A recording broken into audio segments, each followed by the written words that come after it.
الحلقة دي مهمة جدا لكل اللي مش لاقيين مواصلات في اسكندرية. ركزوا بقى معايا وكملوا معايا الحلقة للآخر. الهيئة العامة لنقل الركاب بتحدث أسطولها وبتحوله للغاز الطبيعي. النهاردة هنتكلم في تفاصيل جديدة، لكن هنقول اللي لينا واللي علينا. لو مهتمين تعرفوا كل اللي بيحصل في أي مكان في اسكندرية فده مكانكم الصح. تقدروا تتابعوا صفحتكم تركاية وحكاية، وأنا أخوكم مراد محمود. ويلا نبدأ. الحقيقة الموضوع مش جديد، من أكتر من 3 سنين والهيئة العامة لنقل الركاب بتحط خطة لتطوير أسطولها وتحويله من العمل بالجاز للغاز الطبيعي، وده طبعا علشان الأتوبيسات تكون صديقة للبيئة، غير الإيرادات اللي هتتحقق نتيجة الفرق ما بين سعر السولار وسعر الغاز الطبيعي واللي هتستخدمه الأتوبيسات دي. وبالفعل بعض الأتوبيسات تم تحويلها وبدأت تشتغل كمان في بعض الخطوط.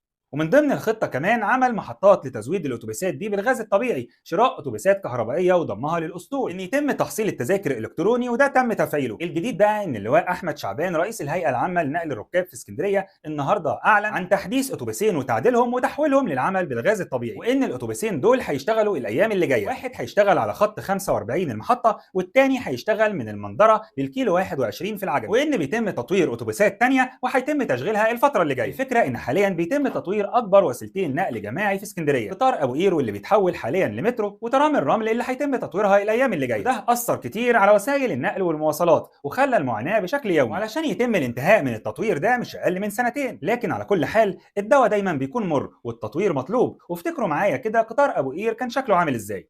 سنتين صعبين بكل المقاييس، لكن علشان يعدوا بشكل اسهل لازم يكون في حلول بره الصندوق، زي بعض الحلول اللي بتنفذها محافظه اسكندريه حاليا من خلال توسعه بعض الشوارع الرئيسيه زي شارع ابو قير، بعض المحاور الجديده اللي بتنفذها مديريه الطرق او جهاز تعمير الساحل الشمالي، او حتى هيئه الطرق التابعه لوزاره النقل زي محور محمد نجيب وكباري شارع مصطفى كامل اللي بتربط 45 الدولي، وغيرهم من الطرق والمحاور الجديده اللي كل يوم بيتم تنفيذ منها مشروع جديد. ومن الناحيه الثانيه في بعض السلبيات اللي عماله تزيد يوم عن يوم، زي تقطيع السكه، زي المغالاه في الاجره في بعض الاماكن، وغيرهم من السلبيات اللي ممكن تزود من الازمه. تحديث اتوبيسات هيئه النقل العام من الحاجات المهمه جدا اللي ممكن تساعد في حل الازمه دي، وخصوصا لو تم تشغيل بعض الاتوبيسات اللي اصلا كانت متهالكه او بينقصها بعض قطع الغيار، أو حتى تحويلها للعمل بالغاز الطبيعي، وده لأنها بتتحول لطاقة نظيفة وأرخص وبتكون صديقة للبيئة، ده غير الشكل الجمالي اللي الأتوبيسات بتكون عليه بعد التطوير. لكن خلينا نكون صادقين مع نفسنا، إن يتم الإعلان عن تطوير وتشغيل أتوبيسين وإنهم هيبدأوا العمل بعد أيام من النهاردة برضه عدد قليل، والمدة كمان بتكون طويلة. يعني كل قد إيه بنقدر نطلع أتوبيسين بعد ما بيتم تطويرهم؟ جهد هيئة النقل العام في اسكندرية مشكور جدا وكلنا لامسينه، وبتحاول قدر الإمكان حل أزمة المواصلات في اسكندرية. لكن بنتمنى إن الفترة اللي جاية يتم تطوير أتوبيسات بشكل أكتر وبوتيرة أسرع، لأن زي ما اتفقنا مع بعض إن الدواء مر ولكن لابد منه، وسنتين في كل الأحوال بيكونوا صعبين علينا، والمطلوب إن أي حد يقدر يساعد في تسهيل السنتين دول على أهل اسكندرية يا ريت ما يتأخرش عنا ويساعدنا بقدر الإمكان. مستني أعرف رأي حضراتكم في التعليقات، وتابعونا علشان دايما تشوفوا وتعرفوا كل جديد في اسكندرية.